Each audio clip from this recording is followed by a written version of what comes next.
Bonjour à toutes et à tous, nous nous retrouvons aujourd'hui sur Info Éco. Notre sujet portera sur le commerce international et plus particulièrement sur un aspect que vous connaissez tous, la fragmentation de la chaîne de valeur qui se définit par, je vous le rappelle, le fait que les différentes étapes de production d'un produit soient réalisées dans différents pays. Prenons par exemple ces chaussures. De la marque Seasign, la matière première et l'assemblage ont été réalisés au Portugal et ils sont désormais commercialisés en France. Écoutons maintenant les avantages et les inconvénients de cette fragmentation pour les entreprises et pour les consommateurs. Donc, bonjour, est-ce que vous pourriez vous présenter? Bonjour, alors moi c'est Manon, je suis stagiaire de l'entreprise Seasign qui est située au centre commercial des Saisons Bleues. D'accord, et selon vous, quels seraient pour une entreprise les avantages de la fragmentation de la chaîne de valeur? Alors les avantages pour l'entreprise, c'est la production moins chère car elle est fabriquée au Portugal. Donc les mains d'œuvre sont moins chères et sont fabriquées en or. Ok, et y voyez-vous quelques inconvénients? Les inconvénients sont le transport qui met à peu près 3 semaines à arriver et dans le respect de l'écologie. Super, merci beaucoup. On va à présent parler des avis des consommateurs concernant cette fragmentation de la chaîne de valeur et on va interroger la dame ici présente. Bonjour, qu'est-ce que vous pensez des avantages ou des inconvénients de cette fragmentation de la production? Alors, les avantages qu'on peut trouver, c'est principalement les prix, parce que les prix sont beaucoup moins chers sur les sites chinois. On trouve aussi beaucoup de choix. Oui.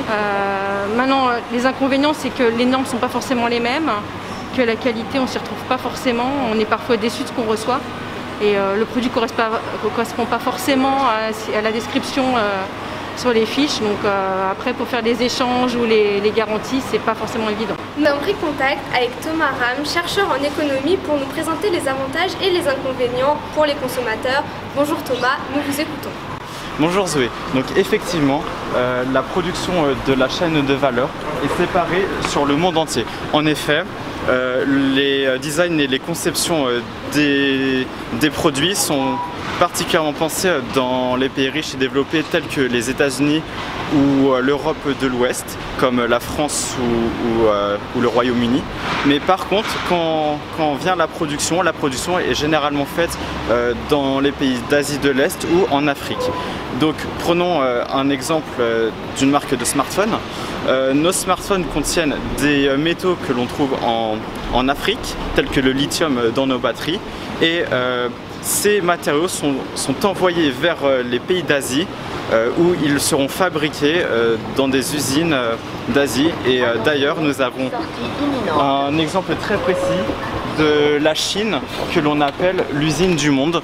Pourquoi? Car 3/4 de la production mondiale à ce jour est produite en Chine. Et après que la production en Chine soit terminée, les produits terminés sont renvoyés dans les pays développés pour être commercialisés. Et voilà mesdames et messieurs, c'est la fin de notre journal. Nous vous retrouvons demain pour un nouveau numéro sur l'impact du Covid-19 sur le commerce international. Bonne journée.